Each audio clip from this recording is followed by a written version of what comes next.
శివాయ. Hello everyone, after long time మీ ముందుకైతే మళ్ళీ వచ్చేసింది మీ గీతా పావని.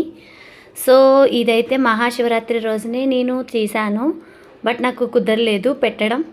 మన యూట్యూబ్ ఫ్యామిలీ మెంబర్స్కి అండ్ నా ఫ్రెండ్స్కి, నన్ను సపోర్ట్ చేస్తున్న ప్రతి ఒక్కరికి మహాశివరాత్రి శుభాకాంక్షలు. సో ఇదైతే శివుడి దగ్గరికి అయితే నేను వెళ్ళి అభిషేకం చేయించుకోవడం జరిగింది. నా ఇన్ని ఇయర్స్లో ఫస్ట్ టైం నేనైతే అభిషేకం నేను చేయించుకున్నాను. నేనైతే నిజంగా హ్యాపీగా ఫీల్ అవుతున్నాను. స్వామివారి దర్శనం నాకు ఉండడం అంటే నిజంగా అది నా అదృష్టం. ఆయన దర్శనం మంచిగా అయింది, అభిషేకం కూడా చాలా బాగా జరిగింది. సో ప్రతి ఒక్కరు కూడా వెళ్ళారు, అభిషేకం చేయించుకున్నారు, అర్చనలు చేయించుకున్నారని నేనైతే అనుకుంటున్నాను. సో చాలా అంటే చాలా హ్యాపీగా ఉంది, పీస్ఫుల్గా ఉంది. ఇంకా స్వామివారికి అయితే మేము అభిషేకం చేయడం స్టార్ట్ చేసాము. ఫస్ట్ అయితే వాటర్ పోసి స్వామిని నీట్గా క్లీన్ చేసేసాము. ఇంకా చాలామంది భక్తులు అయితే ఉన్నారు, చాలా రద్దీగా ఉంది దేవాలయం అయితే. ఇలా ఈ విధంగా అయితే క్లీనింగ్ చేయడం జరిగింది.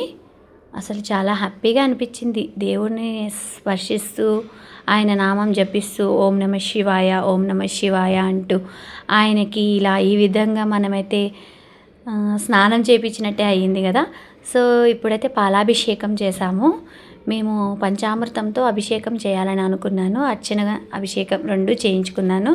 సో ఫస్ట్ అయితే పాలు పోసేసామన్నమాట. ఇదిగోండి ఇలాగా చాలా హ్యాపీ అనిపించింది. మన చేతుల మీదుగా చేయడం అంటే చాలా హ్యాపీ కదా. తర్వాత పాలు, తర్వాత పెరుగు. ఇక పంతులు గారు చెప్తారు కదా 1 by 1, అది మనం చేసుకుంటూ వెళ్ళిపోతున్నాం అనమాట. సో ఇట్లా పెరుగు వేసేసాక తేనె, నెక్స్ట్ తేనె, నెయ్యి ఎవరేది తెచ్చుకుంటే అది. సో నేనైతే తేనె తీసుకున్నాను అనమాట, తేనె అభిషేకం చేస్తున్నాను. ఇట్లా నా చేతుల మీదుగా స్వామికి నేను ఇస్తున్నాను అన్న హ్యాపీ ఫీలింగ్ అది అసలు చెప్పలేము. తర్వాత అయితే చక్కెర అభిషేకం చేసుకున్నాము. చక్కెరతో అయితే ఇట్లా పడిపోతున్నారు జనాలు అయితే, స్వామికి నేను పెడతా అన్నట్టుందనమాట. సో ఈ విధంగా అయితే అభిషేకం చేశాము.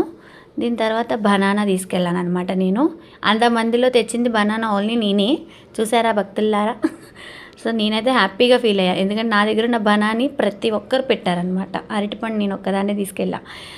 సో అయితే నేను హ్యాపీ, నేను తీసుకెళ్ళింది ఇంతమంది భక్తులు మా స్వామికి తినిపించారు కదా అని. సో ఇట్లా నీట్గా క్లీన్ చేసేసాం. మళ్ళీ అమృతాన్ని మొత్తం అభిషేకం చేసిందంతా స్వామివారి మీద నుండి ఇలా క్లీన్ చేసుకున్నాం అనమాట. తర్వాత విభూతితోని స్వామివారికి 3 నామాలు పెట్టమని చెప్పారు పంతులు గారు. సో అలా 3 నామాలు పెట్టి అదే విభూది మొత్తం తన శివలింగానికి మొత్తం అప్లై చేయమన్నారు. సో తర్వాత అదే విభూదిని ప్రతి ఒక్కరికి బొట్టుగా తీసుకోమని చెప్పారు. సో అలా బొట్టు పెట్టుకున్నారనమాట ప్రతి ఒక్కరు. నేనైతే 3 నామాలు పెట్టుకున్నాను. ఇలా అసలు మన చేతుల మీదుగా జరుగుతుంది అంటే అది చాలా హ్యాపీగా అనిపిస్తుంది కదా.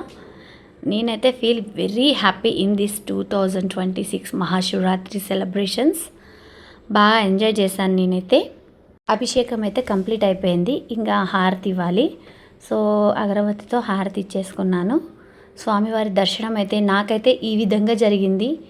ఈమె మా పాప, మా మరదలు, నేను ముగ్గురం వెళ్ళాం ముచ్చటగా శివయ్య గుడికి. సో నా వీడియో కనుక నచ్చినట్లయితే ప్లీజ్ లైక్ కొట్టి షేర్ చేయండి. Please subscribe my channel. Thank you for watching. అందరికీ మహాశివరాత్రి శుభాకాంక్షలు. Thank you for watching.